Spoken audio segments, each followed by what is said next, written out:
তৃতীয় শ্রেণীর কর্মচারী মনোয়ারের এত সম্পদের রহস্য কি? দুদকে দেয়া অভিযোগপত্রে উঠে এলো চাঞ্চল্যকর সব তথ্য। বিস্তারিত দেখুন রাজশাহী এবং ঝালকাঠি থেকে ফিরে মেহেদী হাসান ও জাহাঙ্গীর আলম পলকের 3 পর্বের ধারাবাহিক অনুসন্ধানী প্রতিবেদনের প্রথম পর্বে। রাজশাহী জোন গণপূর্ত বিভাগ 1-এর তৃতীয় শ্রেণীর কর্মচারী ট্রেজার মনোয়ার হোসেন। বেতন সর্বসাকুল্যে 19,300 টাকা হলেও তার অর্জিত সম্পদ বলছে ভিন্ন কথা। সম্প্রতি দুর্নীতি দমন কমিশন দুদকে এই তৃতীয় শ্রেণীর কর্মচারীর বিরুদ্ধে দায়ের হওয়া একটি লিখিত অভিযোগ সূত্রে জানা গেছে, তৃতীয় শ্রেণীর কর্মচারী মনোয়ার রাজশাহী শহরের কাজীহাটায় 3টি বাড়ির মালিক। একই সাথে রাজশাহী শহরের অভিজাত এলাকাগুলোতে তার রয়েছে বিলাসবহুল চাইনিজ রেস্টুরেন্ট সহ আরও বেশ কয়েকটি ব্যবসা প্রতিষ্ঠান। এছাড়া বরিশাল খুলনা মহাসড়কের পাশে 15 বিঘা জমির মালিকও তিনি। দুদকে করা সেই অভিযোগপত্রে আরও উঠে এসেছে, মনোয়ার তার উপার্জিত বিপুল পরিমাণ অর্থ নিজে নামের ব্যাংক অ্যাকাউন্ট ছাড়াও অন্যান্য আত্মীয় স্বজনদের অ্যাকাউন্টেও নামে বেনামে গচ্ছিত রেখেছেন।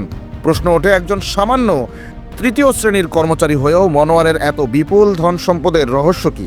দুদকে জমা পড়া সেই অভিযোগপত্রটিতে রয়েছে তার উত্তরও। জানা গেছে, প্রায় 1 যুগেরও বেশি সময় ধরে রাজশাহীর গণপূর্ত বিভাগে কর্মরত আছেন মনোয়ার। মোটা অঙ্কের টাকার বিনিময়ে ঊর্ধ্বতন কর্মকর্তাদের সাথে যোগসাজশ করে ঠিকাদারদের কাজ পাইয়ে দিতে সিদ্ধহস্ত তিনি। এছাড়া মোটা অঙ্কের টাকার বিনিময়ে অফিসের তথ্য পাচার, বিভাগীয় ঠিকাদারদের হয়রানির অভিযোগও আছে মনোয়ারের বিরুদ্ধে।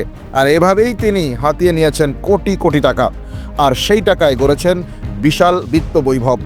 এ ব্যাপারে অভিযুক্ত মনোয়ারের বক্তব্য জানতে চাইলে তিনি অগ্রযাত্রাকে বলেন, আর যে কোনো বিষয় সত্য থাকতে হবে এবং এই চিঠিটা যদি দুদকে জমা থাকে কিভাবে দুদক থেকে বেরোলো এটাও তদন্ত হচ্ছে। যে ডেটে দিয়েছিল উনি এটা সেন্ড করছেন ঢাকার থেকে, আর যিনি কথা বলছেন উনি তখন ছিলেন বগুড়ায়। আচ্ছা আচ্ছা, ওনারা আমি মোবাইলে ট্যাগ করছি, আমরা এটা অলরেডি আগে দিয়েছি, সিআইডি কে দিয়েছি, আমরা ডিবি কে দিয়েছি।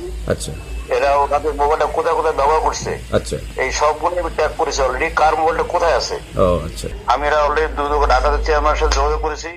দর্শক, দুর্নীতির অভিযোগে অভিযুক্ত তৃতীয় শ্রেণীর কর্মচারী মনোয়ার হোসেনের গ্রামের বাড়ি ঝালকাঠির রাজাপুরেও অনুসন্ধান চালিয়েছে টিম অগ্রযাত্রা। সেখানেও তার বিরুদ্ধে উঠেছে সন্ত্রাসী বাহিনী লালন পালন, অসহায়দের জমি জবরদখল সহ আরও চাঞ্চল্যকর সব অভিযোগ। তা নিয়েই বিস্তারিত থাকবে ধারাবাহিক অনুসন্ধানী প্রতিবেদনের 3য় পর্বে। চোখ রাখুন অগ্রযাত্রায়।